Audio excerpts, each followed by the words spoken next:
Tudo certo? Sim?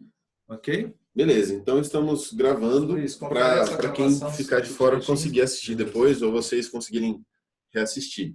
A gente está acompanhando o chat, então toda vez que rolar alguma coisa, vocês podem avisar. Perguntas, vocês podem mandar no meio. Se a gente achar que é melhor tocar e responder depois, a gente faz isso, senão a gente já para e já responde. Então vocês podem ir interagindo aí pelo chat numa boa. O que a gente sacou é que o entendimento do projeto é fundamental para que você tenha um processo suave para você, menos angustiante, e que você consiga realmente gerar alguma coisa que seja relevante, não só para você, para o seu portfólio, para a sua carreira, mas para o próprio cliente. Ele tem, toda vez que alguém te procura, ele está tentando resolver alguma situação, ou seja, tirar alguma dor, e acho que por uma outra ótica, mais importante ainda, ele está tentando alcançar alguma aspiração, algum sonho, algum objetivo, né? Então, quando o problema está claro, é muito mais fácil. E aí a gente, nesse caso também foi interessante porque não é um cliente comercial. Os objetivos da Carina Grassi, que é um estúdio de psicologia analítica, não tem fins comerciais. Apesar de ser o sustento dela, não sei se todo mundo sabe, um advogado, um psicólogo, eles não podem fazer marketing direto, assertivo, porque isso é proibido, né? E no caso dela, isso é mais intensificado, porque ela não tinha essa intenção. Ela trabalha totalmente comprometida com os pacientes, e talvez quem não tenha participado disso até duvide dessa pureza, mas é impressionante. Eu sempre uso essa ferramenta que é o Lean Canvas para começar o entendimento de um projeto. E eu tentei várias vezes entrar com essa abordagem mais mercadológica, de modelo de negócio, e toda hora ela fugia, e ela, cara, você não está entendendo, isso não é um negócio, não é um negócio. Então foi muito, muito interessante. Então foi desafiador nesse sentido também. Mas essa ferramenta, para quem não sabe, é um canvas de modelo de negócio, que é o Lean Canvas, um canvas enxuto. Ele é uma variação daquele BMC, o Business Model Canvas, simplificado, baseado naquela metodologia. Não é bem uma metodologia, é um framework, que é o Lean Startup. Deixa eu voltar com o áudio melhor aqui para vocês. Espera aí. Acho que foi. O áudio tá bom? Beleza? Volta para o teu gosto aí um pouco. Áudio firmeza, né? Tá. Então, massa. Então, vamos voltar no Lean Canvas. O que um Canvas faz? Eu gosto de usar ele como ferramenta de briefing, porque ele contém um problema, fica nítido qual é o problema que a pessoa que te chamou para fazer uma identidade visual, no caso, está tentando resolver, quais são os problemas dela, e, no caso, se a gente for muito fiel ao Lean Canvas, qual é o problema do cliente dela, que ela está tentando melhorar o negócio dela, a empresa dela, a organização dela, e a gente tem que criar uma solução para resolver o problema dos clientes dela, dos usuários, né? Tem alguém com som aberto? Alex, Bernardo, eu vou mutar vocês, tá, galera? Quem quiser falar, unmuta o microfone depois. Senão a gente fica com ruídos aqui na transmissão. Começa pelos problemas. Depois, você tem que entender quem são os clientes ou os usuários do serviço. Ou seja, esses problemas têm um dono, e aí você começa a descobrir quais são as características do seu serviço, do produto, do negócio, que são valiosas, que entregam valor para o cliente / usuário. Então, no caso dela, ela está no mercado há muito tempo, ela é uma pessoa super culta, que estuda muito, ela participa de atividades acadêmicas, ela tem títulos, ela participa de vários grupos de estudo, além de praticar pesadamente. O sustento dela vem disso, então ela atende a muitos anos e muitos clientes, ela é super experiente, mas apesar disso, muita gente não a conhece, não consegue achar ela como consultório, e no caso dela, ela precisava de um reposicionamento. Ela vinha de uma linha da psicologia, ela se formou numa linha, entendeu várias pessoas nessa linha, e ela precisava mudar para a linha de psicologia analítica. Ela tinha uma motivação pessoal, ela psicologicamente também se transformou, ela também, além de estar transformando o posicionamento do consultório dela, ela também estava precisando se enxergar naquilo, ela se via como uma nova pessoa, uma nova profissional, e queria transmitir isso para as pessoas. No caso, existia um grande desafio, que a psicologia analítica ela é super simbólica, ela considera o aspecto simbólico da psique do paciente como algo muito importante, algo que realmente carrega uma informação pertinente da vida do cara. Então, ela precisava que a marca dela representasse ela, e ela tinha um repertório simbólico absurdo, e ela precisava que o que a gente criasse carregasse bem a informação que a gente propusesse, o que ela queria. Ela precisava aparecer com mais clareza, como as pessoas a conheciam por uma linha, ela precisava que as pessoas chegassem com a expectativa certa. Que mais? Estou lendo aqui. Ok, a psicanálise ela considerava limitada, e então ela queria dizer que a psicologia analítica teria mais poder de resolução do que a linha anterior que ela usava. Deixa eu ver se vai ser legal se eu puxar um vídeo para você. Puxar para mim? Tá. Fica mais bacana. Beleza. Então vou voltar o vídeo aqui. O outro aspecto é a psicologia junguiana. Ela não é tão bem vista, pelo fato dela envolver muita subjetividade, linguagem simbólica, considerar os sonhos da pessoa. Tem muitos céticos que não creem nisso, enfim. Então, ao mesmo tempo que ela queria entrar nessa linha, não podia ser nada, como é que a gente chamou? Foi meio esquizotérico, não podia parecer nada muito tilelê, nada muito doido. Ela veio de uma escola científica, ela é super sóbria, racional, apesar da subjetividade, da capacidade de leitura simbólica dela, ela é super centrada, né? Tem um ponto-chave, vou abrir só um adendozinho, que aí mora essa construção que a gente tem colocado, né, desenvolvimento da imagem. Quando a gente vai desenvolver um trabalho desse, onde você traz uma ferramenta como o Vitor apresentou para vocês, e a ferramenta já tem um escopo para trabalhar com um cliente e empresa, e o cliente muda um pouco esse escopo e traz uma identidade pessoal, né, de um desenvolvimento de questões ideológicas, onde ela constrói o trabalho dela a partir desse parâmetro. A ferramenta ela não pode te travar, ela tem que ser moldável, né? E é isso que o Vitor fez na hora, já começou a desenvolver e entender que as perguntas e as formas de compreensão dos valores que ela estava trazendo não iam se comportar como uma resposta de um cliente que é uma empresa, né? Que teria que dar lucro e ter projeções e uma série de coisas. Obviamente ela trabalha com esses fundamentos, mas de uma forma diferenciada, que envolve a pessoa dela, envolve as convicções dela, intimamente ligadas com o atendimento dela enquanto psicólogo, né? Legal. Isso é interessante, que é outra experiência que a gente pegou. O entendimento, o ouro do entendimento não é seguir um roteiro. Eu lembro que quando eu comecei a trabalhar com design, existiam vários templates de brief para você entrevistar o cara, e aí era todo mundo caçando isso na internet, nos livros, um compartilhando com o outro, pedindo para a agência onde eu trabalhava, ou onde o amigo trabalhava, e era um roteiro fixo. E o que a gente sacou é que não é sobre um template rígido, não é sobre as respostas certas, não é você fazer o brief para esperar as respostas certas, mas é muito sobre você saber fazer as perguntas certas. Isso vem de novo de repertório.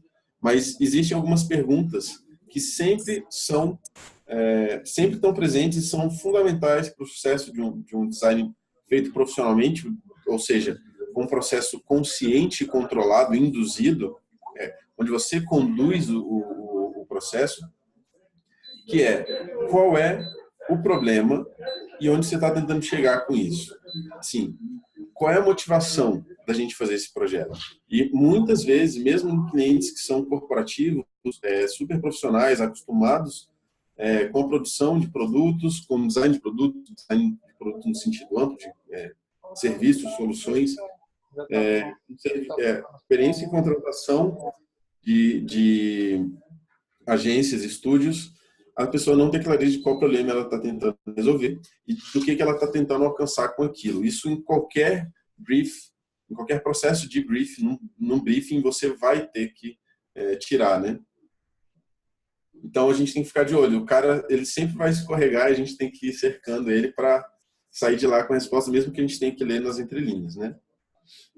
E aí, é uma pessoa, só repassando rapidinho, com 20 anos de experiência, muita energia dedicada ao trabalho, ela se coloca muito naquilo, que está indo por essa linha mais humana, onde o material mais rico é realmente o da psique humana, mais subjetivo, mas que não tem nada de esquizotérico nessa coisa só pelo subjetivo, muito... É uma ciência, né? É uma ciência, de fato é uma ciência. Existe metodologia, existe estrutura. Então, ela se formou baseado nesse material lá da escola de Zurique, que é do próprio herança do Jung. Ela mudou, então não combina mais com a Karina antiga. A gente precisa usar a própria linguagem simbólica para comunicar a identidade visual dela. É uma linha que considera que o espiritual é uma dimensão existente e válida, ou seja, não é uma finalidade. Ou seja, a pessoa não vai para o consultório para elevação espiritual, mas a dimensão subjetiva dela, de alma e, se possível, de espírito, são usadas para o desenvolvimento da psique dela, para que ela viva aqui e agora com mais harmonia com ela mesma. Que mais? Muito comprometido com o paciente, e é isso. Então, ela não é econômica com a prestação de serviço. Ela realmente está lá e ela comumente faz o tal do over-delivering, né? Essa descrição que o Vitor fez para vocês agora tem um caráter bem legal que eu fico pensando que vocês devem estar já imaginando, né? Não só a questão que a gente vai projetar e mostrar para vocês da identidade, mas imaginando essas características da pessoa, né? Quem é essa pessoa? Como ela se fez assim? Porque ela tem esses valores? É assim que a gente vai, curiosamente, tentando entender cada essência, né? Então, um tipo de fala, como o Vitor vem trazendo, ele vai amparando isso. E quando você ampara assim dessa maneira, você tem um lastro, né? Uma forma de construir muito mais simples. Parece muito complexo, mas é muito mais simples. Por quê? Porque com um briefing e com uma construção que ele trouxe assim, ele consegue passar para qualquer outro designer. Ele tem a imagem para que o outro designer consiga perceber quais são os pontos. Então, ele está descrevendo um pouco do comportamento profissional, psicológico, pessoal desse indivíduo, para que com esse contorno de informações a pessoa possa começar a tentar entender qual caminho ela vai traçar. Então, isso é bem legal, porque é um poder que você pode repassar, ele não fica retido a você, né? Quando você consegue fazer um descritivo complexo, como a gente tenta propor aqui, como o Vitor tem muita eficiência para fazer. Mostra de novo, talvez, para eles, né, mais uns pontos. Deixa eu mostrar aqui o Canvas de novo. E essa é a versão 1. O que é legal nesse framework de Lean Startup? É tudo muito ágil, então você não precisa acertar de primeira, você faz tudo um esboço. No caso, você lê, vai na reunião, essa reunião de briefing, a gente costuma ir um time e se prepara antes, obviamente, para ter noção do que você quer falar, se prepara sobre o assunto, se prepara um pouco sobre o cliente, chega super receptivo, tenta capturar tudo, mas depois tem que fazer novas versões, então você vai passar limpo, né? Difícil é o foco, que não está pegando, né? Agora pegou mais. Pegou mais um pouco. Deixa eu ver se eu consigo. Rapidão, galera. Deixa eu tentar subir um tiquinho para ver se ela pega mais foco aqui. Não, né? Mesma coisa. Tipo de mídia. Tá. Então, passa limpo. E essas informações, elas ainda são fragmentadas. Ela, como um canvas, forma um todo, mas você tem que ir conectando as peças para formar uma imagem como um todo, né? Então, a gente quer transmitir interesse genuíno e reconectar a pessoa com a sua própria alma. E aí a alma não é esse aspecto espiritual, extremamente subjetivo e difícil de definir. A alma no conceito de psique, de que é ela com a mente dela e com os sentimentos dela, ou seja, fenômenos afetivos e a mente racional, intelectiva dela. A pessoa precisa entender essas dimensões e precisa alinhar com as suas ações, ou seja, pensamentos, sentimentos e atos, para que ela se sinta realizada, harmonizada e que ela veja propósito nas coisas, né? E aí o objetivo disso é aumentar a realização e felicidade da pessoa por meio da consciência. Reconexão com a alma é um aspecto. Existe um sistema psicológico filosófico, ou seja, tem uma série de conhecimentos e tradições envolvidos. Privacidade é fundamental. E no caso dela é um processo de empoderamento. Ela não tem fórmula mágica. Ela é uma tutora, ela é uma mentora, ela é uma mestra. Isso é relacionado também com o processo filosófico tradicional, onde ela consegue, olhando de fora, entender quem é a pessoa, quais são os potenciais dela, quais são os pontos de dor e as desarmonias que impedem que ela realize esse potencial, e ela vai dando chaves, mas quem caminha é o próprio paciente, não tem como ela avançar pelo paciente. Ou seja, o próprio paciente é formado para fazer a própria análise ao longo do processo, né? Então, a gente tem que transmitir que há um interesse genuíno pelos pacientes, uma grande maturidade profissional, que ela não economiza esforços para melhorar a vida dos pacientes. A gente está falando principalmente com adultos de classe média e média alta, os preços delas não são baratos. Outros profissionais de saúde costumam indicá-lo, mas a gente não, de novo, eu tentei falar, beleza, a gente pode fazer uma material de comunicação que fale com as pessoas que indicam pacientes para vocês, e ela falou, não, eu quero chegar mais no cara, conversar mais com o paciente para que ele entenda isso, do que falar com parceiros, né? Que mais? Não é sobre cérebro, existe um outro caso que a gente vai mostrar ao longo do processo, que é sobre diagnóstico psicológico, que é super sobre o cérebro, super sobre neuropsicologia, neurociência, e aqui não é sobre isso, é sobre o aspecto mais subjetivo, né? O que mais? Eu vou passar pela parte que interessa, lá quando chegar acho que como chama? No Brand Book, isso vai estar mais sintetizado.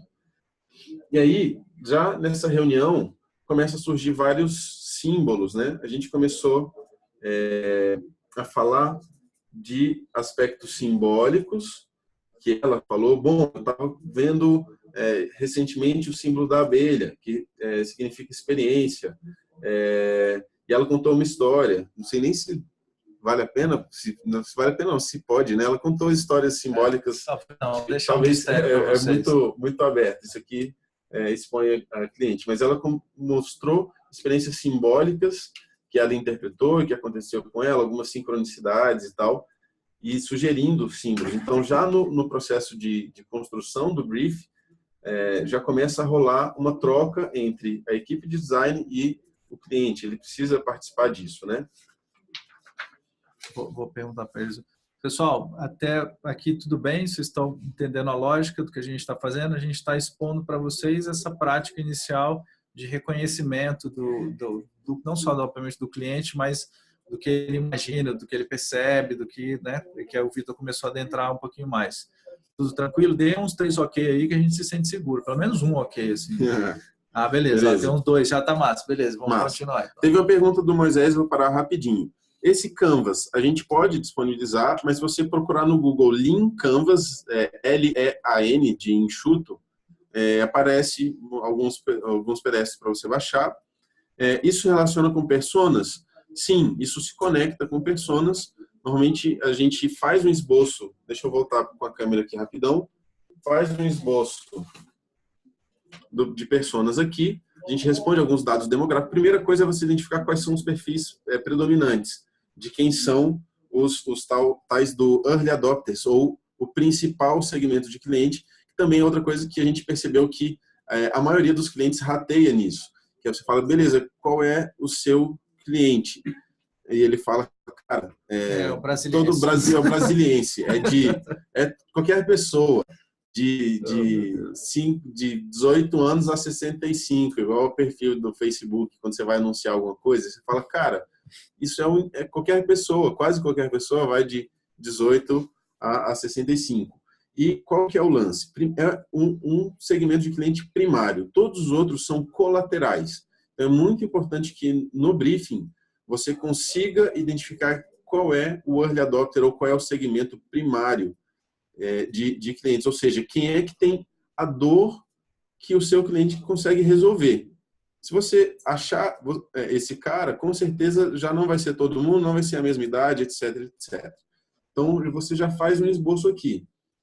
Puxa no seu repertório, puxa na sua cabeça, vai imaginando quem podem ser essas pessoas e você começa pelos dados demográficos. São pessoas solteiras, casadas, são homens, mulheres, nível superior, não superior, são advogados, são designers, enfim, você já começa a cercar ele um pouco, mesmo que não seja 100% preciso. E, obviamente, vai ter gente que vai, por exemplo, no caso da Karina, vai ser paciente dela, mesmo sem ser esse perfil, mas público colateral. Você não vai montar uma imagem inteira, uma comunicação inteira, uma estratégia inteira, depois um marketing inteiro para públicos colaterais. Você vai montar para os públicos que são a principal fonte de receita e é o público que justifica esse modelo de negócio, ou esse serviço existir no mundo, né? Então, personas, a gente costuma pegar esse detalhamento desse público ideal, ou se a gente conhece ele, você não precisa idealizar tanto, se você já tem informações objetivas, você pega ele daqui, leva para um outro canvas e faz ele lá com dados de pesquisas, ou então você idealiza pela sua experiência, pela sua vivência, e depois, com essa hipótese, você vai testando, né? Quando você for para a rua, ou você conversa com algumas pessoas, ou você bota um protótipo na rua e vê se as pessoas vão se identificar com aquilo ou não, faz um público no Facebook usando esses dados da persona e comprova se sim ou se não. Então, o Moisés perguntou mais um detalhe, a gente vai responder bem rapidinho, se o cliente pode ter acesso a esses dados, esse tipo de coisa. Não só ele pode, como ele deve ter acesso a isso, porque essa é a confirmação de que a gente está entrando dentro do campo da ideia dele. E ele entrando dentro da nossa compreensão, o que a gente está compreendendo, se isso está sendo partilhado. Sem essa interseção, não existe imagem projetada. A gente não consegue prever isso daí. E em relação aos canvas, o que a gente tem feito bastante? A gente tem elaborado os nossos próprios canvas, ou seja, a gente faz canvas de tipografia, canvas de que a gente chama o imago da coisa, o princípio mais simbólico, depois de formatação de páginas, do diabo que a gente quiser. Por quê? É um sistema de informação onde a gente estrutura qual é o conceito principal, as suas relevâncias de contexto e de que forma ele se aplica dentro do contexto, até chegar nas derivações mais simples. Então, é um princípio super bacana, mas que a gente pode, obviamente, desenvolver. Esse pessoal já disponibiliza uma série, a gente também aqui, a gente fica canvatizando tudo. O Vitor é um campeão disso. Canvatização. Assim, ele canvatiza qualquer coisa, a gente vai mudar a lâmpada, peraí, aí vai... Qualquer roteiro dá para ser canvatizado, né? E aí, isso que o Daniel falou é fundamental sobre... você deve compartilhar isso com o cliente, porque ele começa a perceber que você está trabalhando num nível muito mais profundo do que o da escolha das letras e cores que vão resultar o trabalho, né? E ele caminha com você, né? Ele caminha com você. Até chegar lá. E aí, no início, às vezes, ele fica assim, tá, mas assim, eu te chamei para desenhar um símbolo, por que você está perguntando faturamento do meu negócio, perguntando de onde eu vim, para onde eu vou, o que eu acredito, se eu torço pro Flamengo, etc. E só que aí você vai com um jeitinho, você deixa ele à vontade e fala, cara, isso é fundamental. Para que eu determine uma identidade visual, eu preciso determinar qual é a sua identidade. Para entender a sua identidade, eu preciso saber por que você está nesse negócio, por que você faz isso, o que você gosta, o que você não gosta, o que você quer, qual é a sua expectativa do futuro, etc. Para poder te representar numa imagem, né? O Jackson está querendo dar uma entendida melhor no tipografia e imago. Beleza, a gente talvez não consiga fazer isso agora, o Vitor vai passar por alguma coisa parecida, mas a gente vai adorar falar sobre isso, porque é muito bacana a diversão de conseguir trazer desse campo das ideias para esse campo organizacional de comunicação visual, onde você consegue, com um canvas muito simples, assim, tipografia, entender, bom, isso aqui tem que ser um espaçamento maior porque a gente está falando de receptividade, né? E aí a gente começa a desenvolver uma série de ideias. É bem bacana isso. Tem 2 aulas, 2 mini cursos que a gente está modelando, que são o de briefing, de análise dessa coleta de dados, e a outra é de linguagem simbólica e metafórica, de pegar, por exemplo, conceitos. Beleza, entendemos o brief e definimos que tem que ser algo agressivo. Beleza, como representar agressivo? E aí começa a fazer metáforas e achar quais são os signos que representam isso. Então, é um material que a gente pode falar depois. A gente está preparando esses 2 cursos, dois workshops, um de entendimento e um de conceituação / comunicação simbólica. Então, vou passar rapidão, o tempo passa muito rápido. Aqui, vou passar ligeiro, são pesquisas. Então, beleza, é sobre Jung. Cara, abre Jung, pega livro. A gente deu sorte de já estudar psicologia há um tempinho, tem muita afinidade com essa linha psicológica, e a gente já tinha alguns livros, já tinha lido algumas coisas, então foi mais fácil entrar nesse universo, deu para dar uma camada a mais de profundidade. A gente está falando sobre arquétipos, inconsciente coletivo, individuação, sincronicidade. Pega cada um desses conceitos e explode. Então, esse é um processo analítico. Você vai pegar um conceito e vai explodir ele em várias características, para lá na frente você fazer o processo de síntese de novo, né? Que é uma metodologia que a gente usa muito, que é o processo indutivo e dedutivo do pensamento. O indutivo você pega, o dedutivo você pega um conceito e vai deduzindo coisas dele, derivando dali. O indutivo você pega algo completo e vai determinando o entendimento daquelas partes, né? Induzindo, extraindo informação daquilo que já está completo. Né? Nesse caso aqui a gente pega algo incompleto e vai tentando achar outras, fazer relação com outras coisas ou entender aquilo mais detalhadamente. Então, pesquisa, quais são as dicotomias ou as energias da psique. A energia da psique é simultaneamente sincrônica e diacrônica, causal final, introvertida, extrovertida, redutiva, analítica, e aí como isso na psicologia se relaciona. Aí as dicotomias, quais são os tipos psicológicos de Myers-Briggs. Então, vamos estudar um pouquinho, vamos ver quais são os arquétipos, quais são os tipos, os temperamentos. Aí, uma coisa que a gente usa muito, em todos os projetos isso entra. Qual é o universo que a gente está trabalhando? Poderia ser qualquer coisa. Eu posso estar falando de gastronomia, mas eu estou falando de psicologia analítica. Então, psicologia analítica é sempre relativa ao ser humano. O aspecto psicológico do ser humano, a gente está falando da psique dele. Dentro da psique, a gente está falando da ciência ou da lógica da psique, que é conhecido como psicologia. Dentro da psicologia, a gente tem várias linhas e a gente está falando especificamente da psicologia analítica. E dentro da psicologia analítica, existe uma tal de Carina Grassi que faz isso. Dentro desse universo de psicologia analítica, existem outros psicólogos fazendo isso. E isso é legal para entender o conceito de posicionamento. Imagina que isso é um campo. 2 corpos não podem ocupar o mesmo lugar no espaço. Então, se eu tenho a Carina e o clone da Carina fazendo a mesma coisa, elas podem estar muito perto, mas elas necessariamente vão ter posicionamentos diferentes, né? Então, isso é muito bom para determinar qual é o posicionamento. Dentro disso, o que diferencia Carina Grassi, né? Então, a missão, fazer pessoas tomarem consciência da própria psique para que elas se sintam mais realizadas e tenham poder sobre a própria vida. Então, isso aqui é uma missão que o cliente não deu, ela não tem clareza. Depois de conversar com ela, entender o problema, você descreve isso. E aí sim, leva lá para o cliente e fala, então você quer dizer que o seu papel, o seu trabalho é entender a pessoa para que elas, por meio da consciência, se sintam mais realizadas.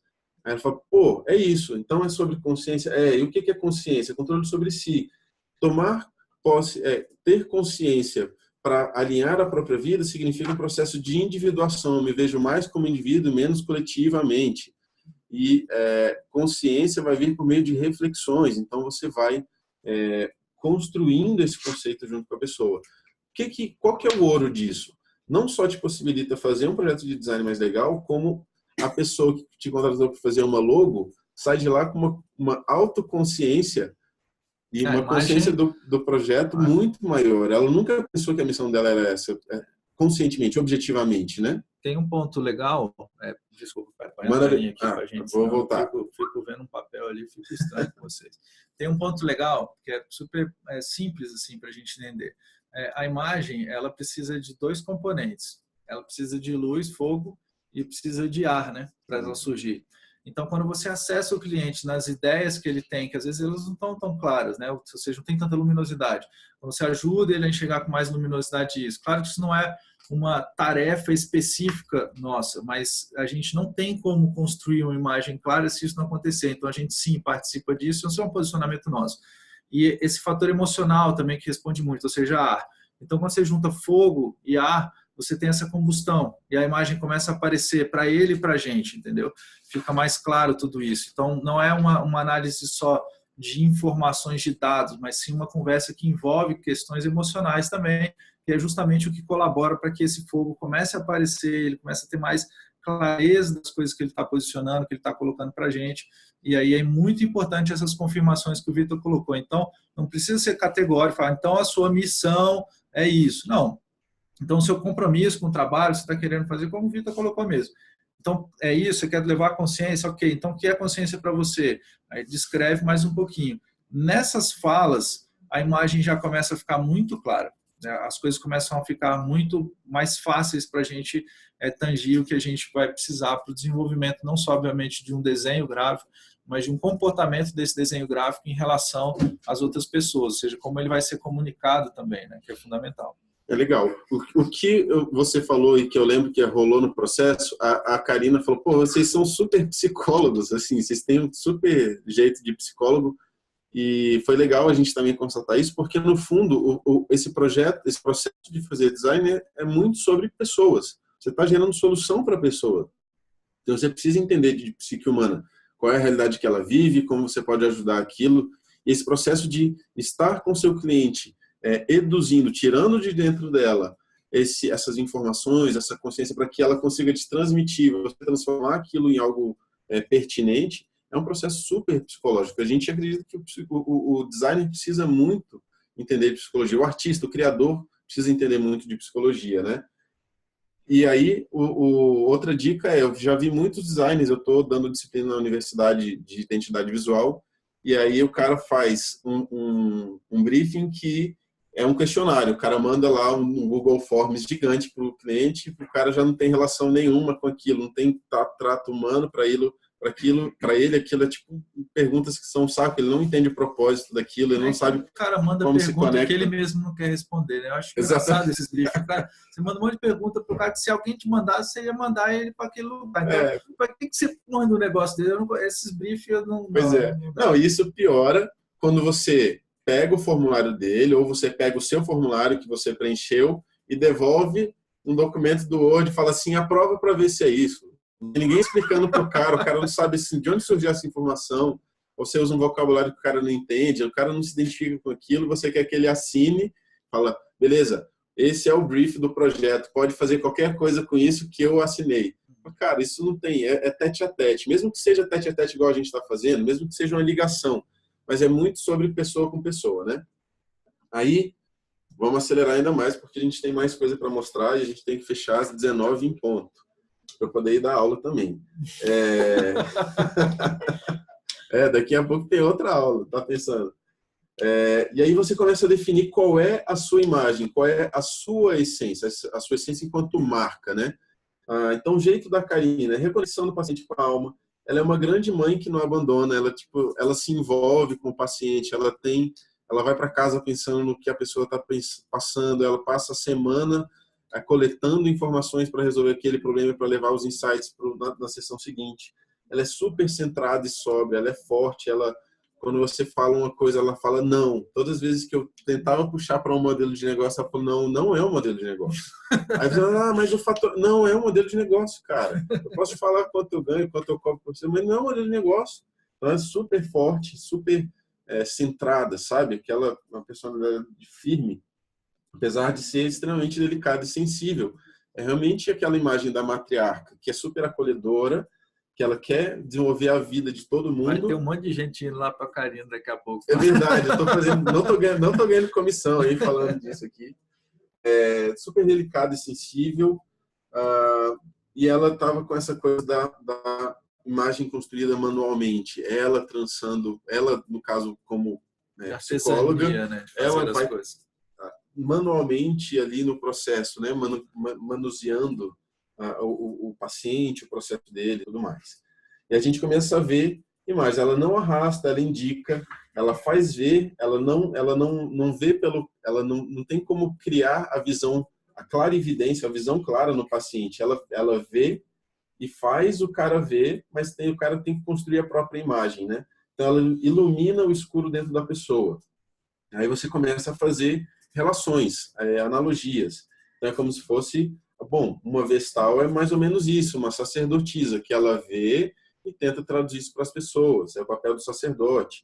Tem o papel da fada, que conecta um mundo subjetivo com um mundo objetivo. Ela é a deusa providência.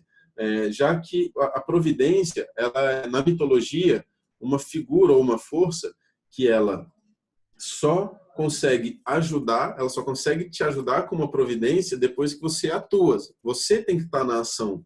Ela não atua por você. Depois que você está na trilha, enfrentando os monstros na dificuldade, é que as armas vão surgindo, a sua força vai se desenvolvendo, vai surgindo um poder mágico que você não sabia que tinha e tudo mais, que é a deusa providência. E tem a figura do besouro, que é um símbolo daquilo que é pesado, denso, e que consegue desenvolver a sua asa e levantar voo e ir até o celeste, que no caso é essa harmonia, né? A harmonia que o cara está buscando o alinhamento entre alma e corpo. Para quem estava curioso lá para o Canvas e Mago, aí começa muito isso, porque esses apontamentos que o Vitor está trazendo são imagens, forças da natureza, representações simbólicas de como essas ideias que a gente está tendo extrair dela, que ela tem apresentado para a gente, se manifestam através da cultura e das tradições. Ou seja, aí começam chaves muito legais para a gente pesquisar. Porque se você entende, tem essa compreensão mais clara do que o Vitor está trazendo para a gente sobre o comportamento e o posicionamento dela, isso indica caminhos de imaginário, de reflexões simbólicas dentro de tradições, de uma cultura grega, de uma cultura oriental e por aí vai. Você começa a investigar e achar uma série de figurações já que representam essas ideias. Não é uma resposta visual para o seu trabalho, mas é uma resposta simbólica que ajuda demais a você entender o comportamento das ações de imaginário que você vai ter que trazer, né? Legal. E o que rola? A gente falou sobre esse treinamento de enxergar as coisas imageticamente e simbolicamente. No processo onde você está analisando as coisas super com a mente intelectual, que é analítica, é fria, ela separa as coisas, difere, categoriza, você ao mesmo tempo começa a fazer comparações com coisas que você conhece, fala, então é como se fosse tal coisa, é como se fosse tal coisa, é como se fosse tal coisa, e aí você vai montando uma história. Então, peraí, o cara que chega até o consultório, ele está no inconsciente, o inconsciente é escuro, é confuso, não está claro, não é nítido. Então, a gente está falando de uma imagem nítida, a gente está falando de uma imagem borrada, a gente está falando de uma órbita errática, de centros que ficam pipocando, ele não tem um centro fixo que coordena os demais elementos da vida. Cada hora a consciência fica pulando de um ponto para o outro. Só que o cara percebe isso, ele percebe a insatisfação e decide tomar uma atitude. Então ele procura ajuda, ele decide trabalhar, botar a mão na massa, e aí começa a rolar esse processo de coisas desalinhadas que vão entrando num fluxo alinhado e ordenado. Uma espiral que nunca tem fim. Você resolve um primeiro assunto, aí você ganha consciência, você começa a resolver outros assuntos e outros assuntos e outros assuntos. Então você vai numa espiral subindo, né?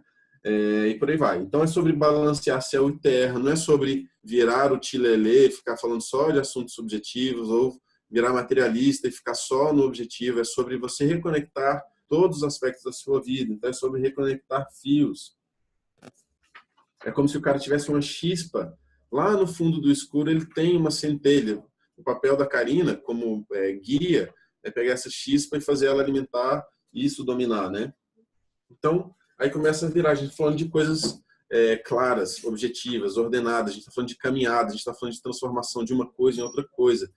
A gente pode falar de um aspecto claro e escuro do inconsciente e do consciente. A gente está falando desse aspecto cerimonial. Ela falou muito desse aspecto cerimonial do tratamento, né?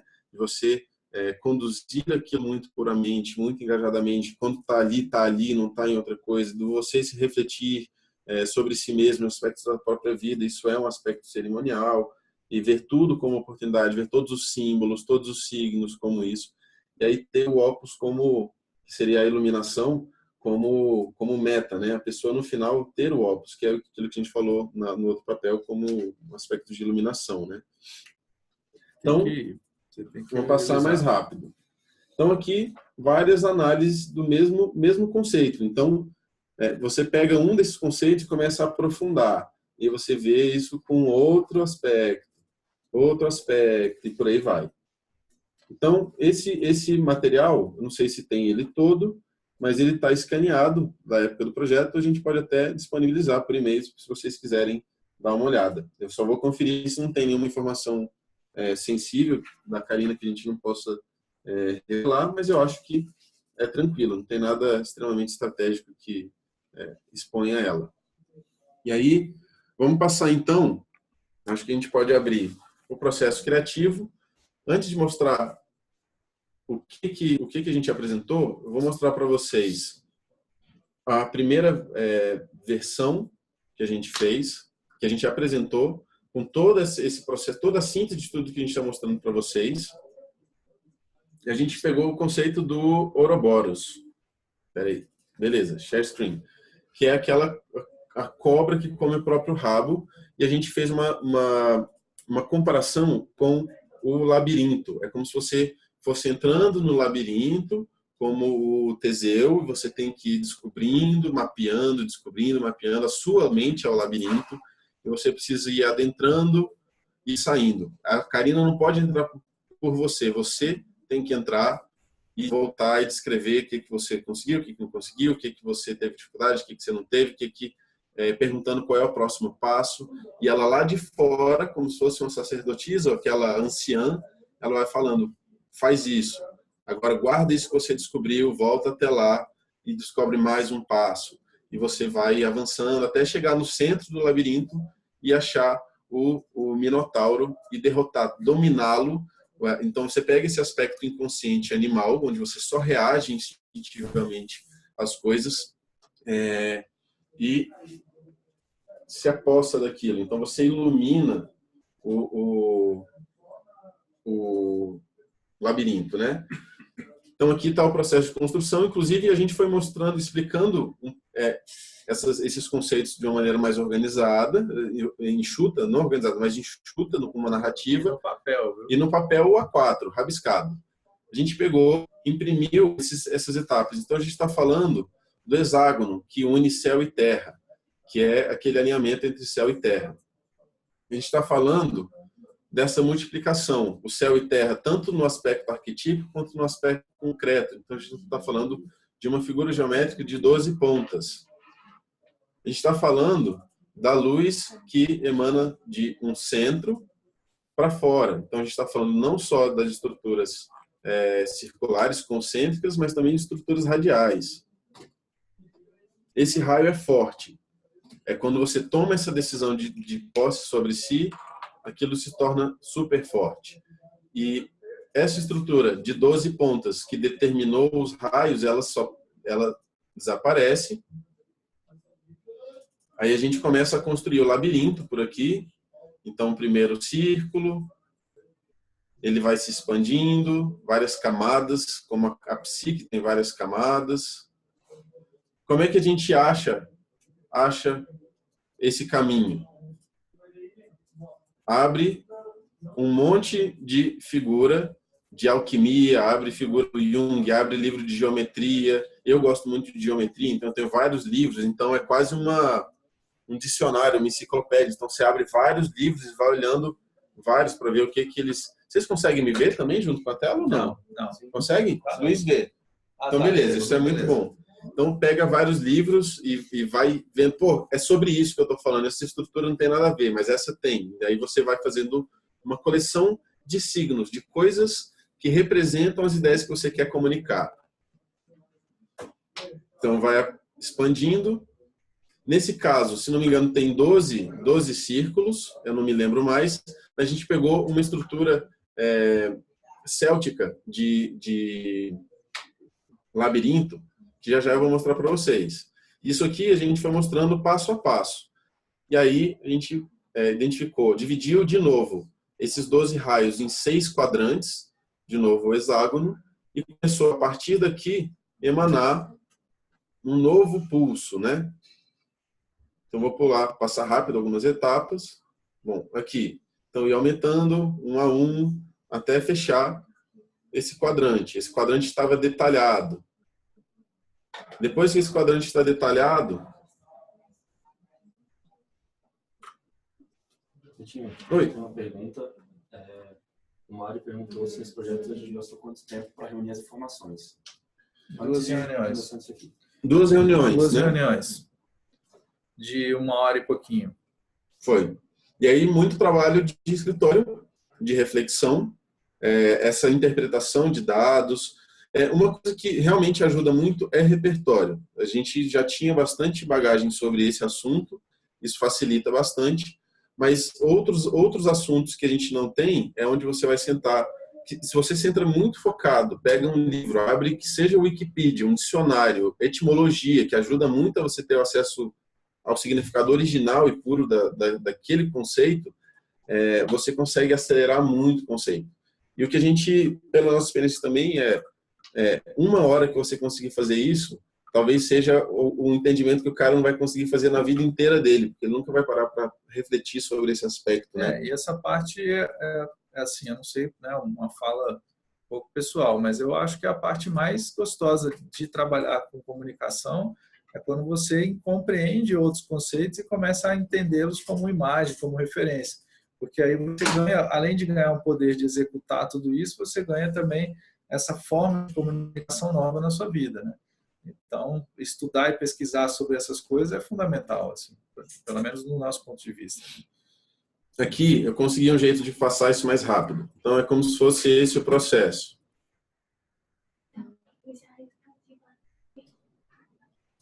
Isso a gente foi mostrando no papel.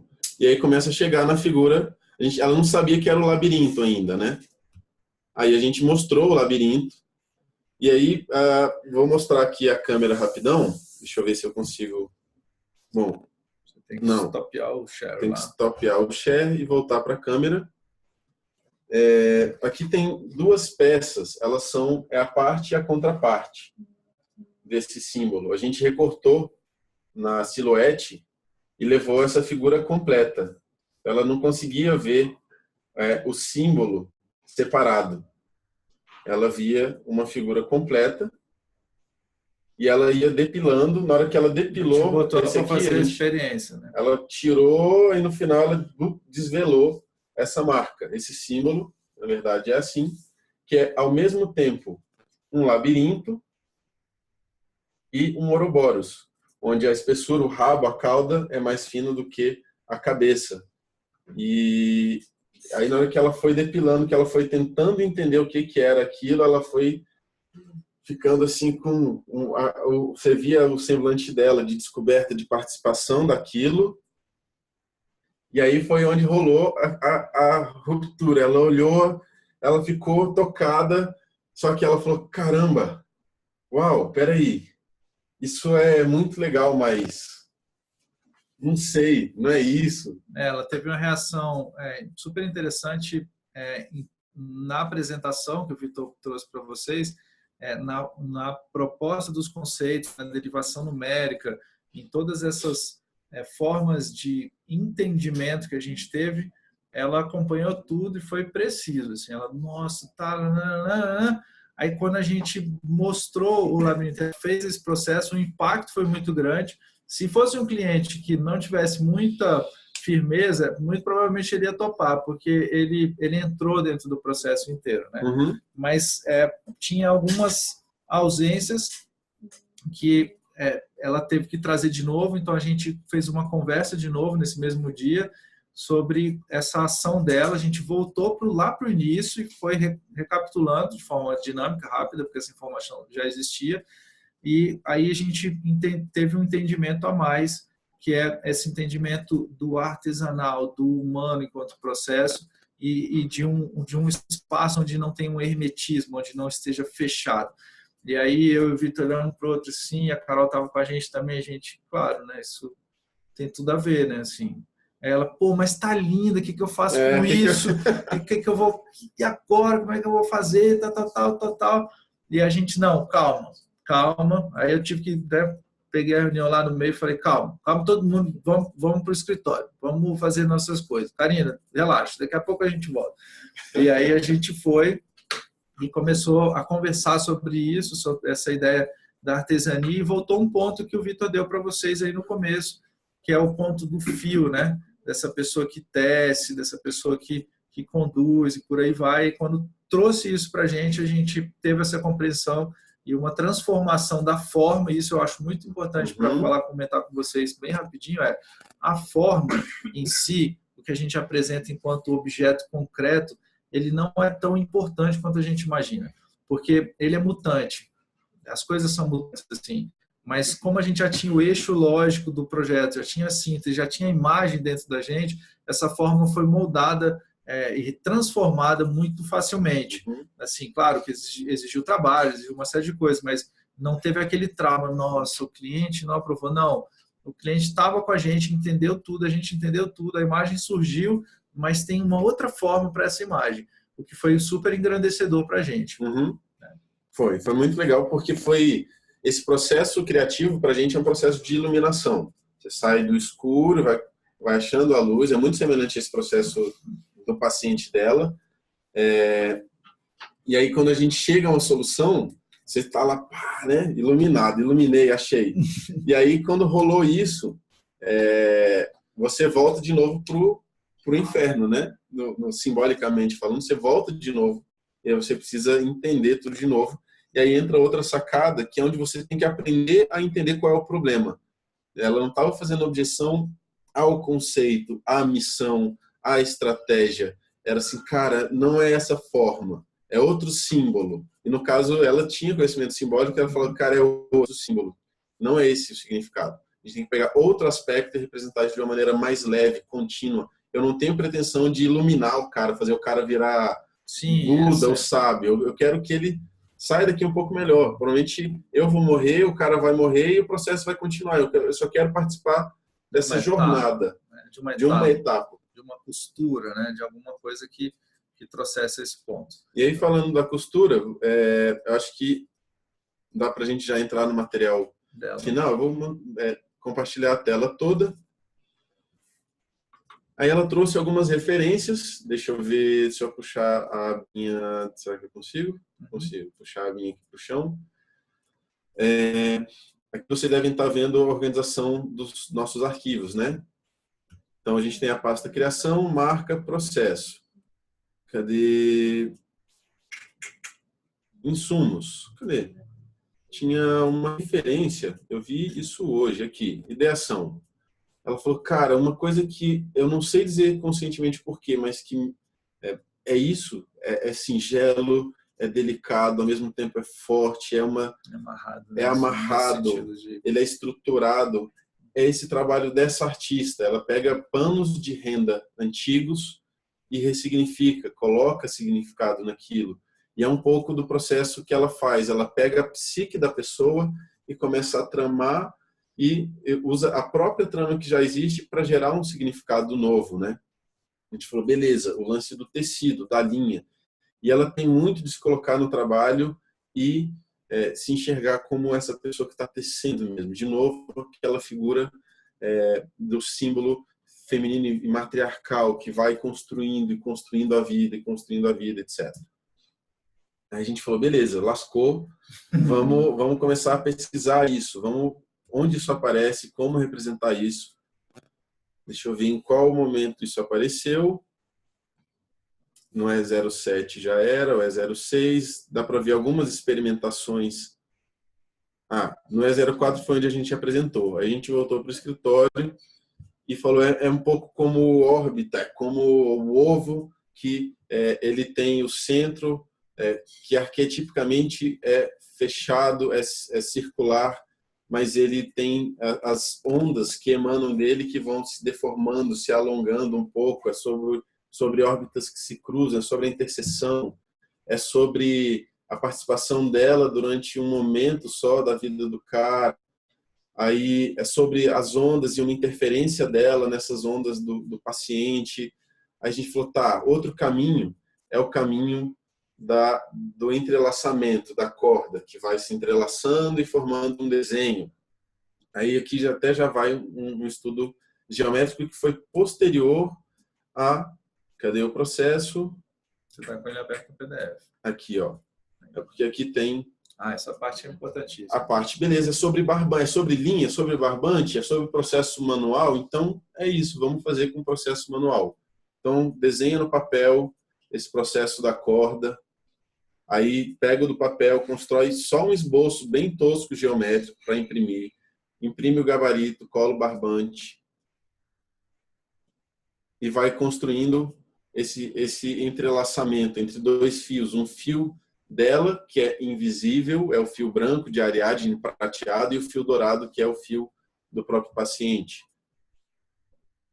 Aí, beleza, acho que essa é mais ou menos a forma, o conceito. Aí foi onde a gente teve a sacada de que é sobre a jornada, não é sobre o fim da jornada, sobre a conquista, que era o primeiro conceito, do cara dominar o labirinto, dominar o Minotauro, virar o herói Teseu e ter controle sobre tudo.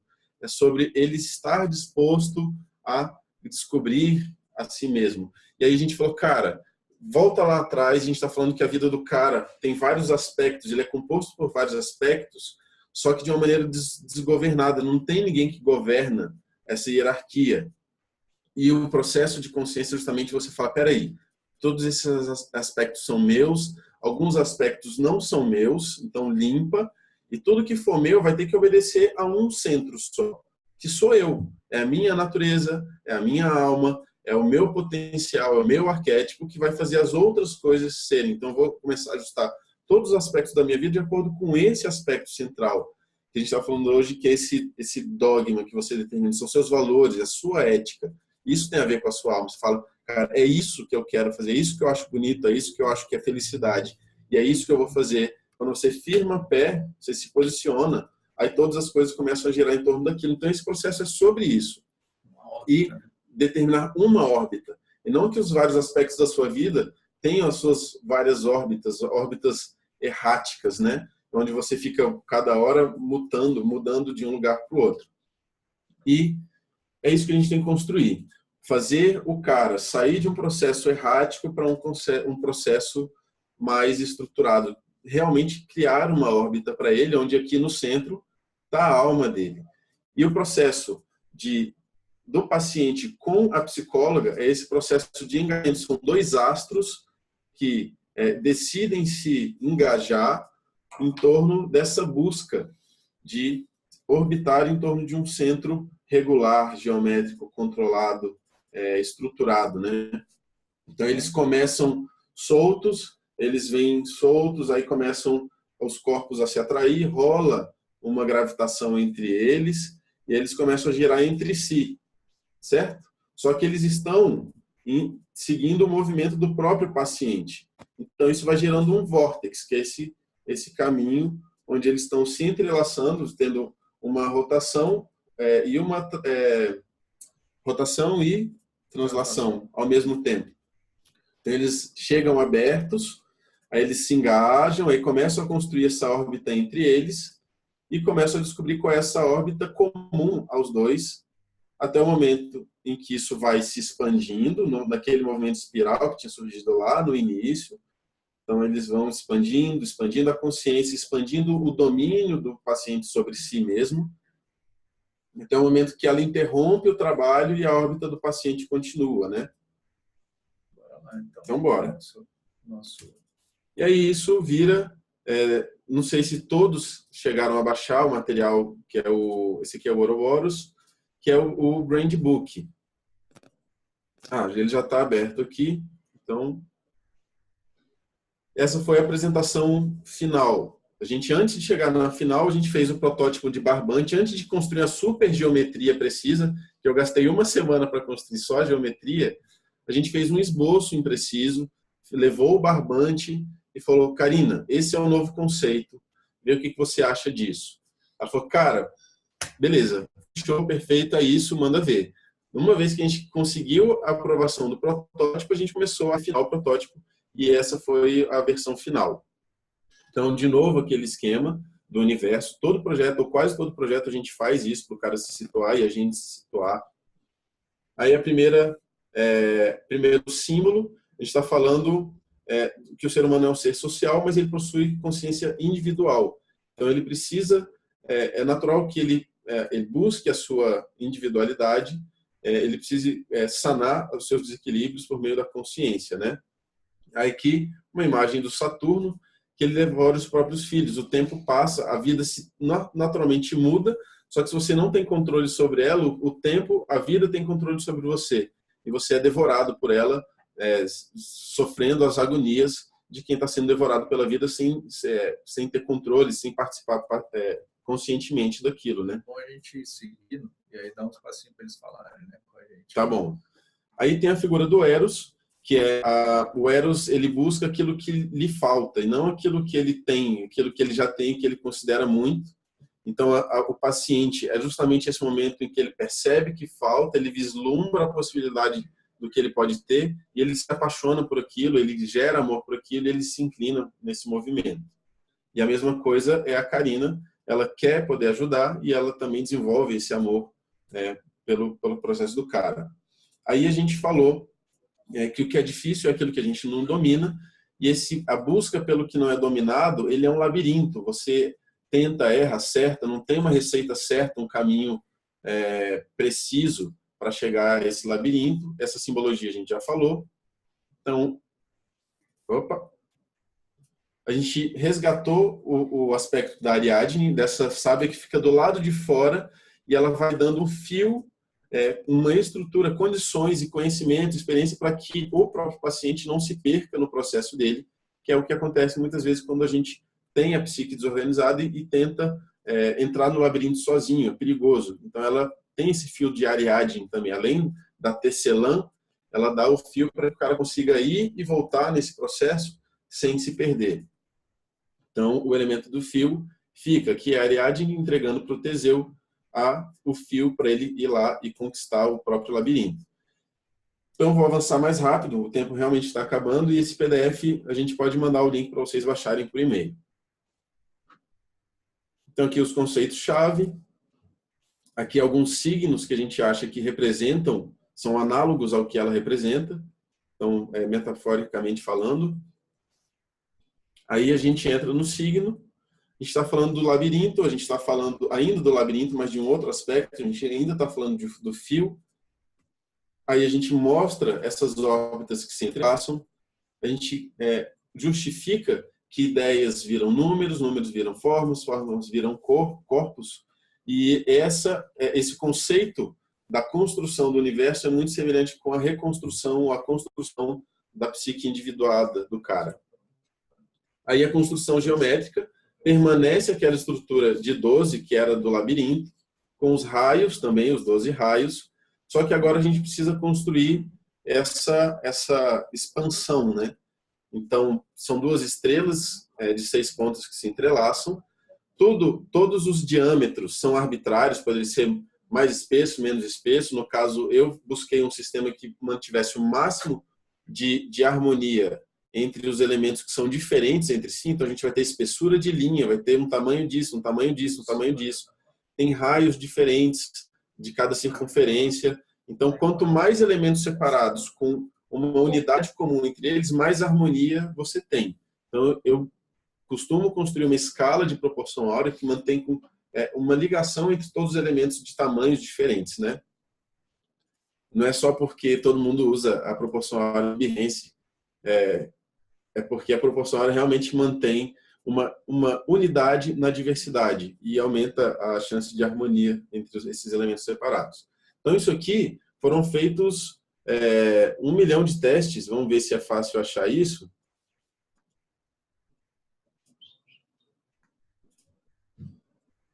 que eu acho que é interessante.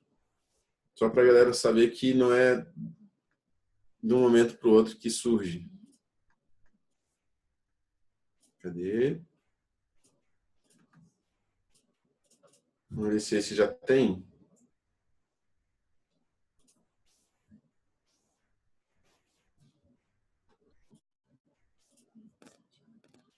Tem um que tá, esse já está enxuto. Então, testando espessura de linha, já tinha chegado num caminho.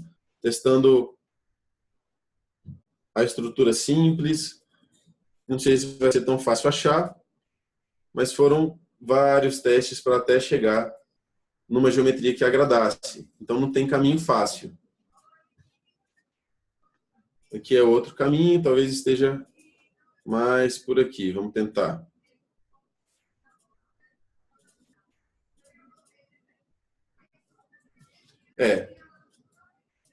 Esse aqui já está enxugado, já está mais enxuto. Mas testando várias espessuras disso, vários raios, vários diâmetros, do círculo maior para o menor, tamanhos maiores, menores e por aí vai. Até achar um que funcionasse no módulo simples. Então a gente precisava achar um gominho e esse gominho precisaria crescer.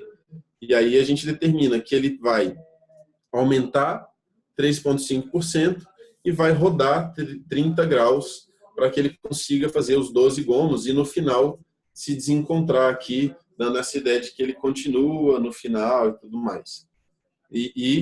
Aqui no final rolam uns 3 pontinhos, né? A linha continua solta. Tudo pode embaraçar, pode continuar desenvolvendo, enfim, 3 pontinhos. Qual é o próximo capítulo? Depende, né? O que mais? Vamos voltar. Aqui só um detalhamento de como foi feito esse miolinho daqui para dentro. Aí, de novo, esse aqui parece bastante com os negócios de proporção que aparecem no Behance, onde você pega vários raios semelhantes entre si e monta um novo desenho. Tipografia, desde o início a gente queria algo clássico, mas não cefado. Então a gente pegou a Ótima, que ela tem essa linha super clássica, super humanista. Você vê que tem um desenho talhado nas fontes e por aí vai. Nesse projeto não foi o foco, a gente não pegou uma tipografia especial, pegou uma que combinasse, harmonizasse com o estilo, que simbolicamente carregasse o significado, mas esse não era o foco era o símbolo desde o início, né? E a gente chegou nisso. Aí, variações, a cor da terra, que é justamente deixa eu ver se tem aqui, mais para o final. A paleta veio não está aqui, do aspecto do barro, que ele é ao mesmo tempo, está aqui, ele é caloroso ao mesmo tempo que ele é frio, ele é moldável, ele é receptivo a tudo. Se você consegue dar qualquer forma a ele, e ele é receptivo à vida. Quando você coloca uma semente, ele germina. E é muito esse aspecto receptivo da Karina, das mãos que recebem, da terra que recebe e começa a manipular, manusear aquilo, manipular no bom sentido, manipular para dar uma nova forma àquilo, né?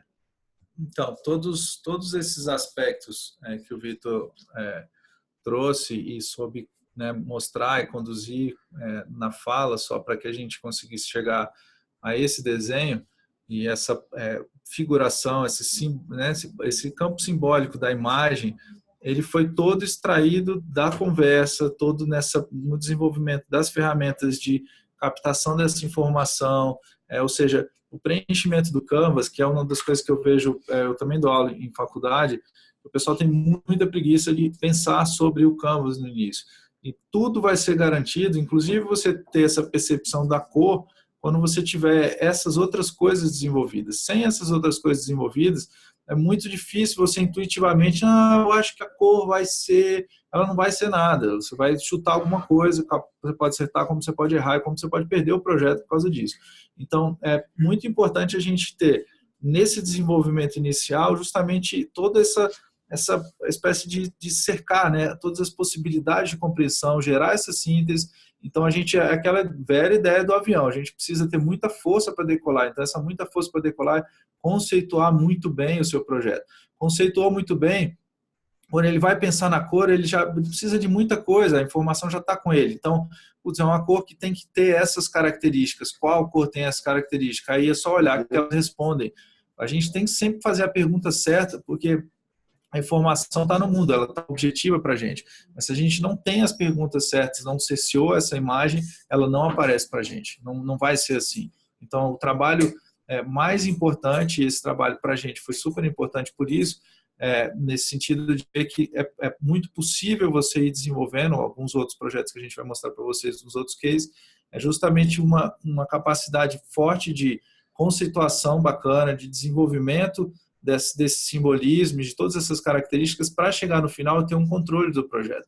Isso tem uma caracterização estratégica muito importante também, que foi o que a gente propôs também no desenvolvimento dos outros trabalhos.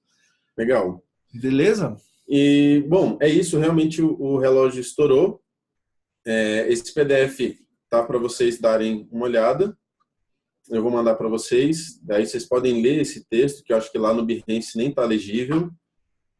Ver a papelaria, no caso era uma papelaria super simples, ficou falando inclusive a imagem da placa que a gente recortou em laser, a laser ficou super legal. Madeira, né? Em madeira, mas dá para vocês terem uma noção do que a gente não conseguiu falar. E aí, reforçando o que Mira falou, uma noção que eu tenho de design hoje, uma boa solução de design não é necessariamente algo inédito ou algo pirotécnico, é muito sobre a contextualização daquela solução, né? Sobre você falar da coisa certa no conceito certo, as palavras certas na situação certa. E às vezes são soluções, deixa eu tirar o compartilhamento de tela, às vezes são soluções super simples de design, mas que têm um significado profundo e que realmente vão gerar uma transformação sobre aquilo. A gente tem trabalhado muito com processo de inovação, e inovação é muito sobre isso também, né? De você conseguir resolver problemas antigos com zero, né? solução. E muitas vezes a solução é simples, não é necessariamente algo, sei lá, inimaginável. É algo que está naquele contexto perfeitamente, né? Que tem um valor agregado absurdo e que muda aquele cenário definitivamente. E eu acho que o design é muito sobre isso, né? Então, aí dentro desse aspecto, qual que é o contexto que a gente está hoje? O Vitor vai explicar melhor para vocês. A gente vai então seguir, como o tempo, né, já estamos estourando o tempo, a gente vai seguir então com esses cases que vão vir no formato de uma espécie de curso, né? Uhum. Onde a gente está disponibilizando esse material para vocês numa série de ações. Né? Uhum. A gente organizou semanalmente um encontro como esse, onde cada semana a gente mostra um case. A gente separou 4 cases que são um processo bem análogo a esse, mas com situações muito diferentes, clientes de universos diferentes, mas que no final a gente teve bastante sucesso em resolver aquilo, o cliente participou, gostou, e que geraram bons cases de processo criativo também, e que de alguma forma sintetizam essa experiência que a gente conseguiu coletar em 17 anos de identidade visual, e consegue repetir com um índice de acerto absurdo, com envolvimento do cliente, com baixa reprovação, etc.